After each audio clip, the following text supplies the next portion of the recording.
धुक्यामुळे नांदेड विमानतळाची धावपट्टी दिसत नसल्याने विमानाला तासभर हवेत गिरट्या घ्याव्या लागल्या।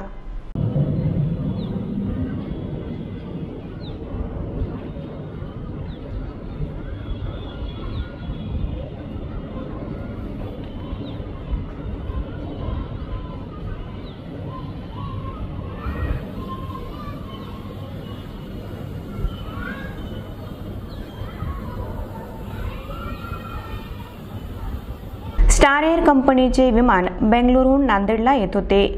S5183 या विमानात जवळपास 70 प्रवासी होते। 9 वाजता हे विमान नांदेड विमानतळावर उतरणं अपेक्षित होतं। तशा सूचना प्रवाशांना देण्यात आल्या होत्या।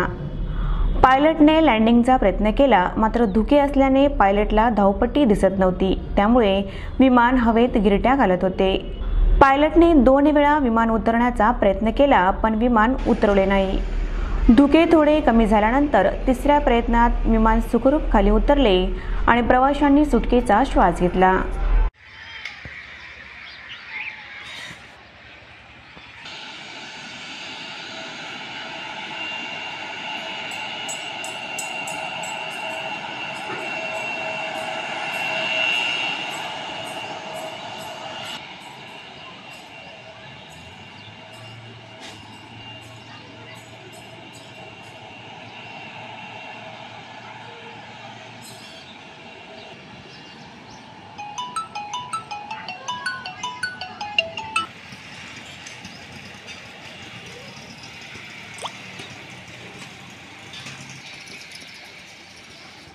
विमान वर फिरत होतं, कशामुळे काय प्रॉब्लेम आला होता आणि पॅसेंजर किती होते आपल्याला काय वाटतं?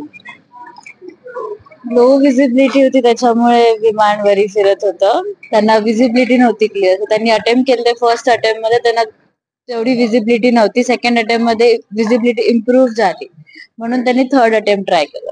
आणि एक अटेम्प्ट ऍटलीस्ट 20 मिनिट्स लागतात।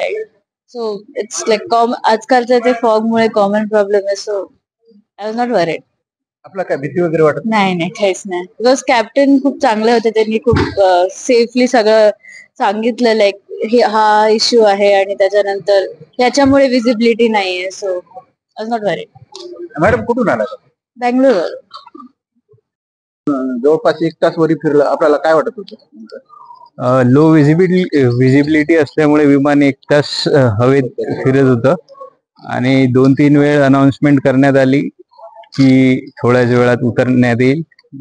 2 अटेम्प्ट केल्यावरती तिसऱ्या अटेम्प्ट मध्ये विमान खाली उतरलं। जवळपास किती वेळ होतो विमानावर? जवळपास 1 ते सव्वा तास होतो। आपल्याला भीती वगैरे वाटत होती? हो। पॅसेंजर किती होते विमानात? पॅसेंजर 70 ते 80 पॅसेंजर होते। आपण कुठून आलात? आम्ही बेंगलोरवरून। 9:30 थोडा वर 1 तास उशीर झाला थोडा, आणि त्यांनी visibility as soon as visibility आली त्यांनी खाली लँड केलं। मॅडम आपल्याला काय भीती वगैरे वाटत होती का? नाही, त्यांनी अतिशय व्यवस्थित आणलं आणि त्यांनी ट्राय केलं, 2दा त्यांनी ट्राय केलं वेळेवर लँड करायचं, थोडंसं उशीर।